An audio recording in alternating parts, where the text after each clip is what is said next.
listening to I Am Refocused Radio with your host, Shamaya Reed. This show is designed to inspire you to live your purpose and regain your focus. And now, here's your host, Shamaya Reed. Hey, welcome to I Am Refocused Radio. We are here once again today. Just like any other time, we have another show lined for y'all. We have our special guest. Her name is Susan Kelley. She is a successful author of humor and relationship books. She is going to tell us about her new book that you can get right now, the Diagnosis Diaries. She's been on many big platforms. She's not a stranger to interviews. She's also has been on many radio shows as well. So first and foremost, I want to welcome Kelley, Susan Kelley. How are you doing today? I'm doing very well, thank you. Very happy to be here. Appreciate your time. I didn't mention you were on the Oprah show, but, you know, that's pretty big. That's a big deal. That's the defining factor in my life, really. Right. So, I actually wrote a book once called I Oprah because no matter what I did, everyone said, you were on Oprah. Every place came to a stop and they wanted to know, how was she? What was she really like? Yeah, I had to join the club. So what was that experience like before we talk about your book? So that was for a relationship book on Oprah called Why Men Commit. Nice. Anyway, yeah. Well, that's awesome, man, because, you know, not everybody can say they were on the Oprah show. So that's a big deal for you. So it's a big deal. Let's talk about your book, The Diagnosis Diaries. Tell us a little bit of the backstory. Obviously, there's a lifestyle change that you face, some health challenges, but kind of give us the little detailed backstory. Okay, well, I was having a very nice life. I was a writer. I am a writer. My husband's an artist. And we were spending half of our year in Sarasota, Florida, and the other half in Florence, Italy. He was painting and I was writing. And when we were back in Florida, I was taking care of my mother, who was in her 90s, kind of demanding. But anyway, I got away from that. And I just felt very young. I was in my 70s, but I had a mother, 95, and going strong, and I felt invincible. And then all of a sudden, we were on a trip to Tuscany one day on a train, and I was getting up on the train. I fell backwards onto a platform and cracked my head. I thought I was dead. But anyway, that was the first episode where something happened that it was caused by a muscle weakness, I suppose. I couldn't make it up the stairs of the train. I hadn't noticed that. And then that year, I had a couple of other falls where I really damaged my ankle going down a stair. And my life sort of changed because we came back from Florence and went to doctors where I live in Sarasota, and nobody could really find out what was wrong, because otherwise I was perfectly healthy and there was nothing wrong with me. That was the beginning of my journey, and that was about 4 years ago. And 2 misdiagnoses, one for polymyositis, one for rheumatoid arthritis. I finally got to the National Institute of Health and got the correct diagnosis of inclusion body myositis, which is a rare muscle wasting disease that mostly men get. Actually, Peter Frampton, the musician, has it. He's brought some recognition to the disease by his fundraising and talking about it. I had never heard of it. And all of a sudden I couldn't climb stairs and I had trouble walking and balancing. So it was a big shock. And then the bigger shock was you get a diagnosis for something you never even knew existed. And then you say, okay, well, so fix it. Well, they said there's no treatment and there's no cure. So I just started to keep a diary and writing things down, mainly to because I write, that's what I do. But mainly I was trying to keep track of it myself, trying to keep it in order of all these tests I was going through. And then I decided to put it into a book because I wanted to use what happened to me to help other people. And actually, the book has resonated with so many people who have found it helpful and inspirational. That's been great for me. During the process of you trying to find a diagnosis, I'm sure it was frustrating. How did you keep yourself just clear on just trusting the time and not trying to worry too much about what you can't control? Well, that's a good question. My husband is very positive, and he kept saying, every time a test came back clear, he'd say, see, it's all in your head. You're going to be fine. You're going to be fine.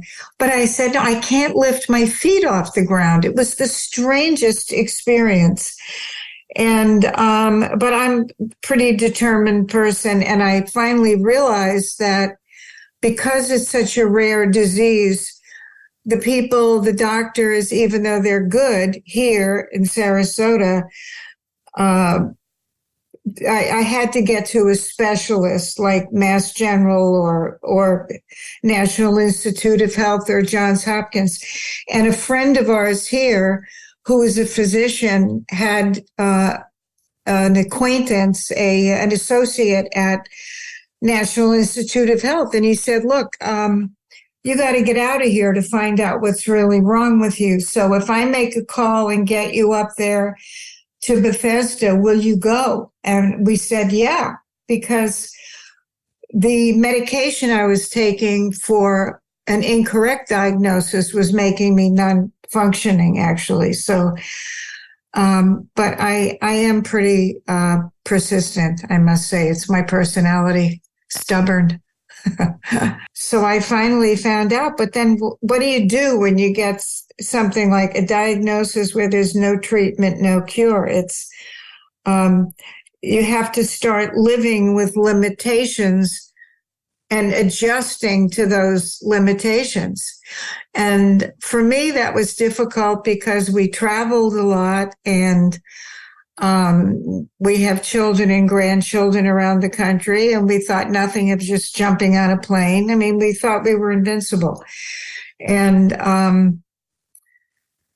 so the only thing you can do with this particular disease is exercise to slow down the muscle degeneration. And I was always kind of a hyper person. It was hard for me also to ask anybody for help. With that. And that is a big thing, having to ask somebody, to bend over and get something for you if you drop it. But yeah, it's sort of it's life changing, as Peter Frampton says. It's not life ending, but there are so many people with chronic diseases and no cures out there, but you'd really have to keep fighting. You got to be a warrior, really, and be aware of any clinical trials that may be coming up. With that said, you got to stay on it. You have to be persistent. With that said, emotion is like a roller coaster of emotions. You're also known with your other books having a sense of humor. Were you able to ever have lighthearted moments to kind of take away from the very dark, situation? Yeah, because like when you have to get dressed up and go out. Now, here's a totally female thing. It was like, oh my God, I can't wear heels. All of a sudden I look a foot shorter. And everything, all I can wear is sneakers because I'm so afraid of falling. But then I read a thing about Deborah Harry. What, do you have any regrets? And she said, yes, only one. I can't wear high heels anymore. Now, that's a vanity thing, but for women, it's kind of a big thing, really. You have a lot of reviews on this book. Were you surprised by anyone's feedback, and how well people have received your story? Yeah, I was surprised that men liked it so much because I generally write for females, but a lot of men told me it was life-changing for them. People who have lung cancer or something, that you have to really stay in charge and don't give up. Don't give up hope. So that was really good for me to hear that. Well, all that you've been through, like I said, the book, the Diagnosis Diaries, going back, being able to write what you were going through at the time, how were you able to stay strong and continue to live? I'm lucky. I'm lucky that I have a good husband. I mean, if I didn't, I would not be as strong. But he's very positive, and he's got a good sense of humor, and he's gotten me through things, and a couple of other falls. I mean, it's really hard to believe that things like this can happen to you, so you just have to keep fighting it and stay hopeful and believe in science. And there are so many people in worse shape. You have to it helps to be grateful for the things that you do have. When people are facing chronic disease, based on your own experience, what do you say for those out there who they need a source of inspiration? They need something. I just say don't give up hope. Just keep on it and do the research. But the other thing is start Googling, and there's so much misinformation on the internet. If you stick with sites like Johns Hopkins or the Mayo Clinic, you're getting decent information. But there's all kinds of strange people out there with information that's not really accurate. And the other thing is you really have to live your best lifestyle. You can't smoke or drink too much, and you have to exercise. I mean, it's everything that's nothing that you don't already know, but you have to be more careful. And the other thing is, I started, my daughter, who's a physician, said, well, Mom, you should use a cane. And I was horrified at first. This was a few years ago. I said, you don't think I'm going to get better? And she said, well, I think you need a cane for safety and for balance. So I did. I got a cane and I got some trekking poles, and I was using that. And then I fell and broke one leg and had to get surgery on my other ankle. And then I was on a walker, and I got really very discouraged. But that's not going to get you anywhere. You just have to pick yourself up and keep going again. You're an author. You're an author of many books outside of this one. Yes. What kind of, if you had to choose one or a couple books that you've written outside of this one, what other book hits home from a personal side of you? Good question. I think the one that I was on Oprah with, Why Men Commit. And why is that? Because it's very funny, because I came from, I met my husband after being single for 17 years. I was divorced. I had 2 kids. And everybody was asking me, well, what made Bill get married? He had been divorced for 14 years, but 17 years is a long time. But I was working and raising my children. And I would ask them, well, why did you commit? And then all these men started telling me their stories. So it became very personal. And then I had an agent in New York, and Pam Bernstein, and she said, I think you should do a book on this, Why Men Commit. And I said, okay. So I did it on a business analogy of prospecting, finding the right person, qualifying, the elimination process, and then closing the deal. And suddenly I was on every television show as the quote, relationship expert with this book. Now, I met my second husband and we got married 6 months later, but suddenly, because I had a book, I was the expert. And the irony was I came from the worst first marriage in the universe to Mr. Really, really wrong. And then all of a sudden, I was on Oprah as the relationship expert, giving everybody advice. But the advice made a lot of sense. It was a great book. It was a big seller, and it was just saying that women should be as smart in their love life as they are in their business life. Women are very smart in business, but somehow the relationship always gets steered by the man. So the business analogy worked very well. And that was a lot of fun for me because that book really helped a lot of people. I was actually in New York at an art show for my husband one year, and the girl in the art show who was working there had that book in her desk all dog-eared and yellow highlighted. And I said, that's my book. And she said, no, that's my book. I said, no, I wrote the book.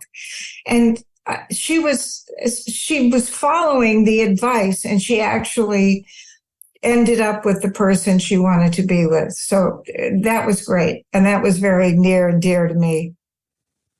People can also visit your website, SusanCKelleyAuthor.com, and they can read more about your other books that you've written and also a little bit about yourself. I mean, you've been able to be, like I said, on some very well-respected platforms. I mean, being able to tell your story and sell your books, what does it feel like to be able to be recognized on such well-respected platforms and individuals? Good question. It feels good. It feels really great to feel that you're making a difference with somebody and helping them figure it out. It's very satisfying for that. I mean, that's, if you can help one person in your life, it's kind of worth it. In dealing with chronic disease, you shared it about how you stay strong and you have a good husband. He's been great. I mean, really good. And I feel half the time guilty, but that I'm taking his time but he's very encouraging, and I'm very lucky to have him. My next question is today. Susan, today, what do you continue to do to enjoy life and appreciate the time that you have to continue to not just share your stories, but to inspire others? I follow a very strict exercise program. I go to Pilates twice a week. I go to acupuncture. I have a wonderful acupuncture physician. I really try to beef up the exercise. I use a recumbent bike and stuff. And I go out to dinner. I socialize with my husband a few times a week. I'm a little bit of a chicken to be going out by myself sometimes, but we've adjusted to it, where I would say we were extremely social. And we would go out maybe 4 or 5 nights a week and have art shows because he's an artist. Now I have to put it down to 2 days a week because there's a big fatigue issue. So we plan more. We don't do things last minute. We'll plan and say, for instance, we'll go out these 2 nights with our friends next week, and they can't be back to back. So, and travel's a bit of a challenge, but we did go to New York last June, and it's pretty interesting. The people are very helpful at the airlines. So as I said, it's life-changing, the disease, but not life-ending. So the change is, I used to fly into Sarasota, Florida, and when I deplaned, there'd be about 15 wheelchairs lined up, and we'd make a joke and say insensitively, "Oh, we must be in Florida. There's all the wheelchairs here." You know, everybody says God's waiting room, Florida. So now one of those wheelchairs is for me.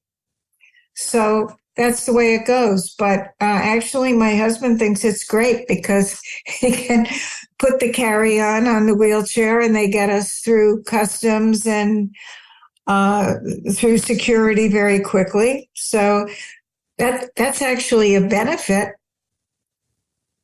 So there are a few benefits.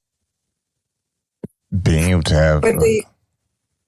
But the airlines have been fabulous, really. And I can't say enough about them. I mean, they just don't really help you get on a plane. They took me last year. We were going to England. They took me in a chair, a wheelchair, and they lock it into a truck. And these two guys that look like Arnold Schwarzenegger came and wheeled it, and then there was like an airlift up onto the plane to the galley door. So there's still ways of doing things. You being an advocate for those who are dealing with chronic disease, how have you been able to get feedback from doctors, and what have their perspective been on you and how you're dealing with it? So they think that I'm doing pretty well. I have a couple of guys. One is at Brigham and Women's Hospital, and one is at National Institute of Health, and one is at the Mayo Clinic. And I'm trying to get into a clinical trial, which they're blind trials, so you could be getting the placebo. You don't know. And but then there's always the placebo effect. A lot of people get better if they think they have the drug. But it was actually made for inclusion body myositis. So they keep pushing back the trial, which is very frustrating. But, basically, I think you have to be in charge of it yourself. You have to do whatever you can. I am always doing some kind of exercise. It's supposed to hit your hands, so I'm doing hand exercises all the time. I think you have to do whatever humanly possible to hold on to your independence. Once again, talking to our guest, Susan Kelley. You can go visit her website. It's susanckelleyauthor.com. We've been talking about her book that you can get on Amazon, The Diagnosis Diaries. First and foremost, I want to say thanks to you, Susan, for your time. But real quick, what is the best way people can stay up to date on not just this book, but future books you might write? They could go on Amazon or Barnes & Noble or my website, susanckelley.com, and all my books are there, and what promoting I'll be doing. I'll put this on this podcast on my website. So pretty much everything would be there, and everything I've written is on Amazon and Barnes & Noble. Well, once again, y'all go get her book, The Diagnosis Diaries, on Amazon. Go visit her website, like she says, susanckelleyauthor.com. We want to send you, Susan, our best wishes, and thank you for your time. Well, thank you very much. I appreciate your time also. Thank you for having me.